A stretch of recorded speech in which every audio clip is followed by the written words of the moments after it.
తదనంతరంబ చెంచరీకనికర ఝంకార నినదంబు తన రూత్పలముల దండబట్టి మేఘకోటి నడిమి మెరుగు పుత్తడి మాట్కి సురల నడుమ నిలిచే సుందరాంగీ. అలాంటి లక్ష్మీదేవి తుమ్మిదల సమూహం ఝంకారం చేస్తూ ఉంటే కలువ పూల దండను పట్టుకొని మేఘ సమూహం మధ్య పుత్తడి మెరుపుల దేవతా సమూహం మధ్య నిలిచి ఉంది. లక్ష్మీదేవి శ్రీ మహావిష్ణువుని వరించుట అట్లు నిలిచి దశ దిశలను పరివేష్టించియున్న యక్ష రక్ష సిద్ధ సాధ్య దివిజ గరుడ గంధర్వ చారణ ప్రముఖ నిఖిలయూదంబులన్గొనుంగొని అప్పురాణ ప్రౌఢ కన్యకారత్రంబు తన మనంబున ఇట్లని వితర్కించే. లక్ష్మీదేవి నిత్య సౌభాగ్యవతి నిండు జవరాలు.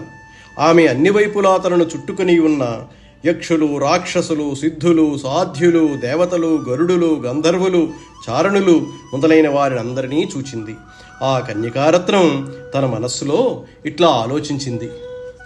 మనం ఇప్పుడు ఆస్వాదించబోయే పద్యంలో జాలువారుతున్న కవితా ధార, దానికి తగ్గ తేనికన్నా మధురమైన శైలితో నిండుగా పాత్రపోషణ ఎంతో చక్కగా సహజ అలంకారంగా మారాయి. రండి ఆస్వాదిద్దాము.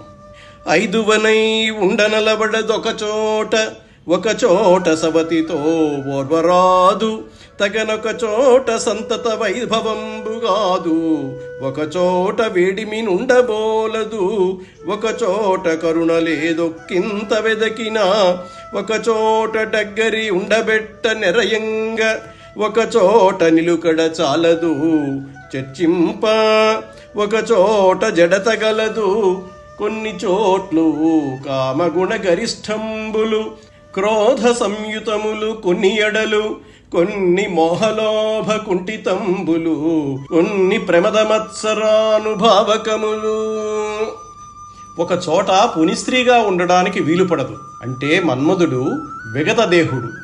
ఒక చోట సవతి వల్ల ఓర్చుకోవడం కష్టం అంటే శివుడు అర్ధనారీశ్వరుడు. ఒక చోట వైభవం స్థిరంగా ఉండదు అంటే ఇంద్రుడికి రాక్షసులతో యుద్ధాలు వాడటం. ఒకచోట తాపం భరించలేము అంటే సూర్యుడి గురించి. ఒకచోట ఎంత వెతికినా దయ కనిపించదు అంటే యముడు గురించి. ఒకచోట దగ్గరగా ఉండలేము అంటే అగ్ని గురించి. ఒకచోట నిలకడలేదు అంటే వాయుదేవుడి గురించి. ఒకచోట జడత్వం ఎక్కువ అంటే వరుణుడు. కొన్ని చోట్ల కామగుణం ప్రబలంగా ఉంటుంది గంధర్వుల గురించి. కొన్ని చోట్ల క్రోధపూరితములు రుద్రుడి గురించి. కొన్ని చోట్ల మోహములు లోభము నిండిన మొరటుతనం ఉంటుంది. కొన్ని చోట్ల గర్వము మత్సరము కూడి ఉంటాయి అంటే రాక్షసుల గురించి అని లక్ష్మీదేవి అక్కడ ఉన్న గొప్పవారిని తరచి చూసి భావిస్తున్నది.